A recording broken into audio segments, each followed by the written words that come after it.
Preview The Simpsons trademark sign and copyright 2017 TCFFC, all rights reserved. Homer and Marge with the Irish priest voice of Ben Daniels in The Simpsons Treehouse of Horror 28. It's a good thing The Exorcist's Ben Daniels knows how to handle little hellions, because this weekend, the actor has his hands of evil spirits. On Friday's episode of The Exorcist, called One for Sorrow, Daniels, Marcus Keene and spiritual sidekick Father Thomas Alfonso Herrera finally meet up with Andy Joncho and his brood of troubled foster kids, which now includes Harper Beatrice Kitsos, the over-medicated young girl they saved from an abusive mother last week. He also meets a resident on that creepy Seattle island who may inspire some sinful thoughts in Marcus. Wink, wink. But before that, Daniels has another demon to deal with, Maggie Simpson. In The Simpsons' annual Treehouse of Horror special episode this Sunday, Daniels pipes up in the first segment as, you guessed it, an exorcist who is called in to save the possessed infant's soul. The actor revealed what's to come for his charter at New York Comic Con on Sunday.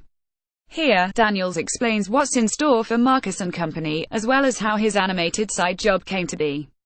Okay, so this week Marcus and Thomas meet everyone at Andy's foster home.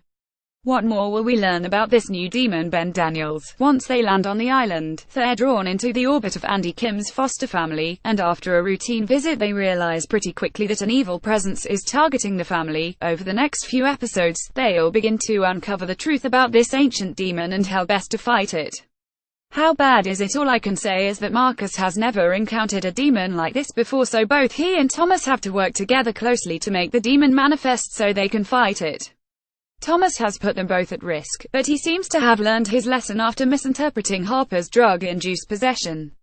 Does Marcus trust him again? Marcus has issues with trust at the best of times, so Thomas is really going to have to prove himself to win any kind of trust back. He cares deeply for Thomas and recognizes his talents as an exorcist, but is less keen on Thomas' impetuosity. If there's anything that endangers the immortal soul of the possessed, or any other person in the vicinity including Thomas himself, then Marcus will always try to shut that down. This is an unfolding strand of the story that develops in a challenging way for them both. Ben Daniels and Alfonso Herrera in the One for Sorrow episode of The Exorcist. How do Thomas and Marcus feel about Mouse Zalika Robinson? Her tactics are a bit questionable. Well, they don't know what Mouse is up to overseas. But since Marcus has already dispatched the integrated brother Simon by slitting his throat with a rosary last season, I think it would be incredibly hypocritical for him to question her method of demon dispatching.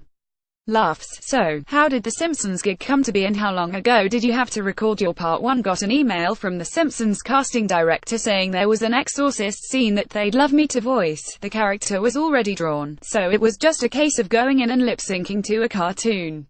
It was a huge amount of fun, and as a horror nut, I am beyond thrilled to have appeared in a Treehouse of Horror episode.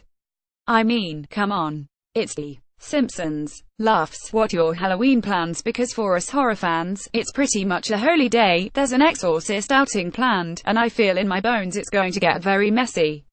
It will undoubtedly make its way onto Twitter, Instagram, so out. Laughs. The Exorcist, Friday, 9/8 C, and The Simpsons, Sunday, 8/7 C, both on Fox.